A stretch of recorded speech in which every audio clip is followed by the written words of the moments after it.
কিন্তু স্পেশালি জাপানটা বেশি সুন্দর লাগে বিকালবেলা যখন সূর্যাস্ত হয়, পুরো অ্যানিমেশনের মতো লাগে। বাড়ির পিছনে বিকালবেলা হাঁটতে বের হইছি, তো যেহেতু হাঁটতে বের হইছি ভাবলাম আপনাগুলো একটু কথা কই।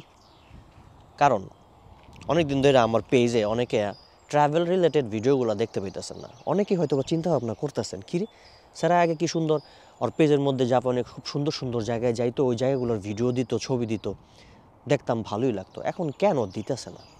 কারণ আছে, কারণ আমি ইদানিং দৌড়ের উপরে আছি, যদিও ট্রাভেলিংয়ের মধ্যেই আছি। এই নিগাতা, এই তোচিগি, এই গুনমা, আর এখন আছি ইবারাকি, বাড়ির পিছে তো যাই হোক, আর আরেকটা কারণ হইতেছে এই দৌড়ের উপরে আছি, আরেকটা হইল গিয়ে এখন জাপানে এরকম একটা ওয়েদার, এরকম একটা পরিবেশ, গাছে কোনো পাতা নাই, খুব ফ্যাকাশে মরা ধরা খা খুব সুন্দর কোনো জায়গায় যাইও যদি আপনাকে দেখাই যে আজকে খুব সুন্দর একটি জায়গায় এসেছি, ওই জায়গাটা আপনার কাছে ভালো লাগবে না, আমার কাছেই ভালো লাগবে না।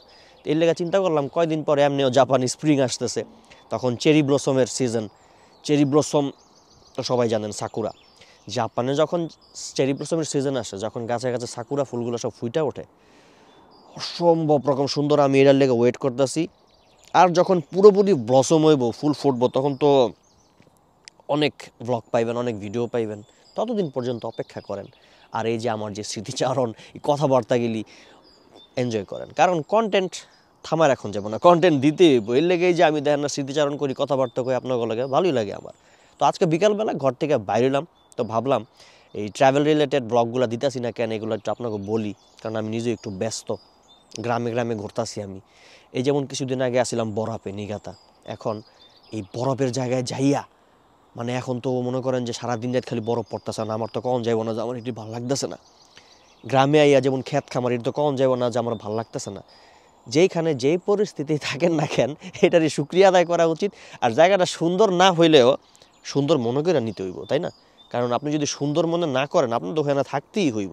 তো একটা অসুন্দর জায়গায় কেন থাকবেন? ওই অসুন্দর জায়গাটারে সুন্দর বানায় নেন, তাহলে দেখবেন ভালোই লাগে। যেমনটা আমি নিজে আর কি, ক্ষেত খামার আমার কাছে ভালোই লাগতেছে, বরফ পড়তেছে ধুম সারাদিন রাত, আমার কাছে ভালোই লাগতেছে, এর লেগে টিকতে পারতাছি আর কি।